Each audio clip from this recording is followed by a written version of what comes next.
જય શ્રી કૃષ્ણ. સર્વ પાપોનો નાશ કરનારી કલ્યાણકારી વરુથીની એકાદશી જે 4 મે શનિવારના દિવસે આવી રહી છે. આ 11 એટલી ફળદાયી છે કે જો શ્રદ્ધાપૂર્વક આ વ્રતનું પાલન કરાય તો ભગવાન શ્રી નારાયણ ખૂબ જ પ્રસન્ન થાય છે અને દરેક પરિસ્થિતિમાં આપણી રક્ષા કરે છે. કેમ કે વરુથીની એટલે સંરક્ષિત અથવા બખ્તરબંધ એવો તેનો અર્થ થાય છે. આ વ્રતનું પાલન કરવાથી ભગવાન સ્વયં પોતાના ભક્તોની રક્ષા કરે છે. ગમે તેવી પરિસ્થિતિ તકલીફોમાં પણ સામે ઢાલ બનીને ઊભા રહે છે અને પોતાના ભક્તોને રક્ષણ પ્રદાન કરી તેમનું જીવન સુખમય બનાવે છે. કોઈ પણ દુર્ભાગ્ય વ્યક્તિ આ વ્રતનું શ્રદ્ધાપૂર્વક પાલન કરે તો ભૌતિક સુખની સાથે આ જન્મ મરણના ચક્રમાંથી તેને મુક્તિ મળે છે.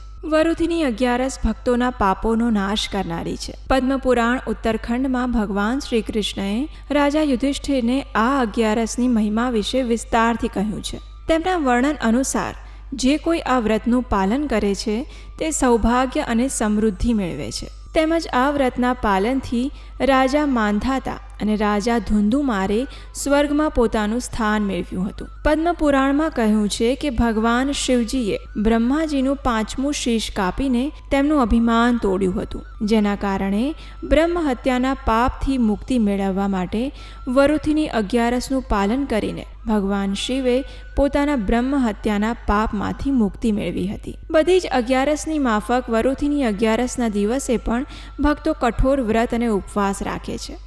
કંઈ પણ ખાધા પીધા વગર આ દિવસે ભગવાનની ભક્તિમાં અને તેમની સેવા પૂજામાં વિતાવે છે. 11નું પાલન દશમીથી જ શરૂ કરવામાં આવે છે. દશમીના દિવસે એકટાણું કરવું. સૂર્યાસ્ત પછી કોઈ પણ પ્રકારનું ભોજન નથી લેવાતું. આ વ્રત 12ના દિવસે સૂર્યોદય સુધી કરવામાં આવે છે. 12ના દિવસે પારણા કરીને પોતાનો ઉપવાસ ખોલવામાં આવે છે. વિધિવત રીતે આ એકાદશીનું પાલન કરવાથી મનોવાંછિત ફળની પ્રાપ્તિ તો થાય જ છે, પરંતુ ભગવાન પણ અત્યંત પ્રસન્ન થઈ પોતાના ભક્તો પર પોતાની કૃપા દ્રષ્ટિ રાખીને તેમને આશીર્વાદ પ્રદાન કરે છે, જેથી ભક્તો ભગવાન શ્રી કૃષ્ણની પરમ ભક્તિ મેળવી શકે છે.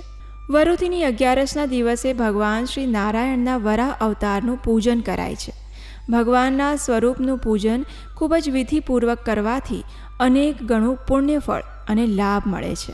આ દિવસે વરાહ અવતારની પૂજા વિધિપૂર્વક કઈ રીતે કરવી અને આ 11નું પાલન કઈ રીતે કરવું તેના વિશે હવે આપણે જાણીશું. પરંતુ તેની પહેલાં જો તમે આ ચેનલ પર પહેલીવાર આવી રહ્યા છો તો તમારા પોતાના આ ચેનલને સબસ્ક્રાઇબ કરી લેજો. નીચે આપેલ નોટિફિકેશન બટનને ઓન કરી લેજો કે જેથી અમારા આવનારા નવા વિડીયો તમને સરળતાથી મળી રહે. તો ચાલો હવે આપણે જાણીએ કે વરુથીની 11ની વ્રત વિધિ કઈ છે અને આ વ્રતનું પાલન કઈ રીતે કરવું જોઈએ. તો સૌથી પહેલાં 11ના દિવસે સવારે જલ્દી ઉઠીને સ્નાન વગેરેથી પરવારીને ઘરને સ્વચ્છ કરવું. પોતાના પૂજા ઘરને ગંગાજળ અથવા ગૌમૂત્રથી સ્વચ્છ કરી ભગવાનને સ્નાન કરાવવું. વસ્ત્ર અર્પણ કરવા, ધૂપ દીપ પ્રગટાવી મંગળા આરતી કરવી અને ત્યાર પછી 11ના વ્રતનું સંકલ્પ લઈને ભગવાનનું ધ્યાન ધરવું. આ સંકલ્પ લેવા માટે હાથમાં ગંગાજળ લઈ ભગવાન સમક્ષ જઈને તેમને પ્રાર્થના કરવી કે હે પ્રભુ, તમારી ભક્તિ પ્રાપ્ત કરવા અને તમારી પ્રસન્નતા માટે હું આ એકાદશીનું વ્રત પાલન કરવા જઈ રહી છું. તમે કૃપા કરી મારી ઉપર તમારી કૃપા દ્રષ્ટિ બનાવેલી રાખજો. 11ના વ્રતનો સંકલ્પ લઈને ભગવાન શ્રી કૃષ્ણના પ્રિય તુલસી માતાને જળ અર્પણ કરવું. તુલસી ક્યારે દીવો કરી પ્રદક્ષિણા કરવી અને માળા કરવી. આ દિવસે ઘણા ભક્તો સંપૂર્ણ નિર્જળા ઉપવાસ કરે છે. ઉપવાસ એક યોગ છે જેના દ્વારા મનુષ્યને પોતાની ઇન્દ્રિયોને વશ કરવામાં સફળતા મળે છે. જો સંજોગોવશ નિર્જળા ઉપવાસ ના રહી શકાય તો ફળાહાર, દૂધ અને ઉપવાસનું ભોજન લઈને પણ વ્રત કરી શકાય છે. ફળાહાર, દૂધ તેમજ ઉપવાસનું ભોજન જે કંઈ પણ જમીએ તે ભગવાનને અર્પણ કરીને જ જમવું, જેથી ભગવાનનો પ્રસાદ જમવાથી પણ મનની શુદ્ધિ થાય છે. કળિયુગમાં મન શુદ્ધ હશે તો જ પ્રભુ ભક્તિ મેળવી શકાશે.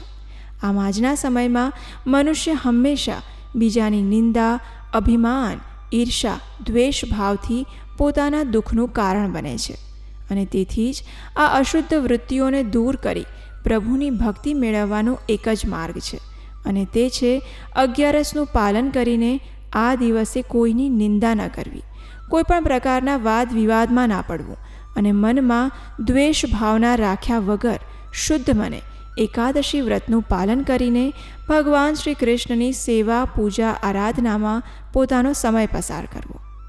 આ દિવસે કોઈપણ પ્રકારનું અનાજ તામસિક ભોજન ના લેવું, જેથી મનુષ્યનું મન પણ શાંત રહે છે. મનુષ્યની તામસિક વૃત્તિઓ દૂર થાય છે. આ દિવસે દાન પુણ્ય કરવાનું ઘણું મહત્ત્વ છે. જેમ કે ગાયોને ચારો ખવડાવવો, ચકલાને ચણ નાખવું, ગાયોની સેવા કરવી અને અન્નદાન કરવું. આ દિવસે ભગવાન શ્રી કૃષ્ણના નામની માળા કરવી. હરે કૃષ્ણ મહામંત્રનો જપ કરી શકાય. એટલે કે હરે કૃષ્ણ કૃષ્ણ કૃષ્ણ હરે હરે, હરે રામ રામ રામ હરે હરે. આ સિવાય ઓમ નમો ભગવતે વાસુદેવાયની માળા પણ કરી શકાય. આ દિવસે વરુથીની એકાદશીની કથા અવશ્ય સાંભળવી જોઈએ. વિષ્ણુ સહસ્ત્ર નામનો પાઠ કરવો તેમજ ગીતાજીના પાઠ અવશ્ય વાંચવા જોઈએ. આખો દિવસ પ્રભુ ભક્તિની આરાધના કરવી.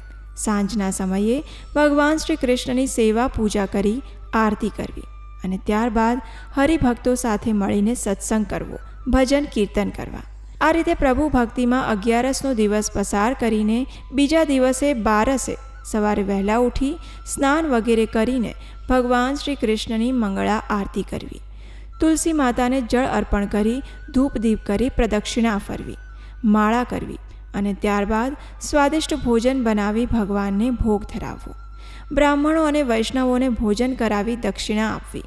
ત્યારબાદ પારણાના મુહૂર્ત સમયે પોતે પણ ભગવાનને ધરાવેલ ભોગને પ્રસાદ રૂપે જમીને પોતાનું વ્રત ખોલવું. 11નું વ્રત ઉપવાસ કરીને પારણા અવશ્ય કરવા જોઈએ. વ્રત કર્યા પછી સમયસર પારણા ના થાય તો 11 કરવાનું પુણ્ય ફળ મળતું નથી, જેથી સમયસર પારણા અવશ્ય કરવા જોઈએ. ત્યાર પછી ભગવાનને પ્રાર્થના કરવી કે હે પ્રભુ, વ્રતનું પાલન કરવામાં અને તમારી સેવા પૂજા આરાધનામાં જો કંઈ ભૂલ ચૂક થઈ હોય તો અમને માફ કરજો. તમારી શુદ્ધ ભક્તિ પ્રદાન કરજો, જેથી આ ભવસાગર પાર કરી તમારા શરણની પ્રાપ્તિ થાય. આ રીતે વિધિવત 11ના વ્રતનું પાલન કરીને પ્રભુ ભક્તિમાં જ પોતાનો સમય પસાર કરવાથી શ્રી હરિ નારાયણ અવશ્ય પ્રસન્ન થાય છે. પોતાના આશીર્વાદ રૂપે તેમની અપાર ભક્તિ પ્રદાન કરે છે અને ભૌતિક સુવિધાઓ સાથે આધ્યાત્મિક જગતમાં પણ વૃદ્ધિ થાય છે અને અંતે મોક્ષ મેળવી વૈકુંઠ ધામની પ્રાપ્તિ થાય છે. તો આજે આપણે વરુથીની 11 વ્રતની મહિમા અને તેની વ્રત વિધિ સાંભળી. આ માહિતી તમને કેવી લાગી તે અમને નીચે કમેન્ટ કરીને જરૂરથી કહેજો. જો તમને આજનો આ વિડીયો ગમ્યો હોય તો તેને લાઈક કરો અને તમારા મિત્રો અને સગા સંબંધીઓમાં શેર કરી દો, કે જેથી અમારા દ્વારા આપવામાં આવી રહેલ વેદો અને પુરાણોમાંથી પ્રમાણભૂત કથાઓ અને માહિતીઓનું પુણ્ય તમારા મિત્રો અને પરિવારજનોને પણ મળી શકે. આવનારી વરુથીની એકાદશીની કથા સાંભળવા માટે તમારા પોતાના ચેનલને યાદથી સબસ્ક્રાઈબ કરી લેજો. જય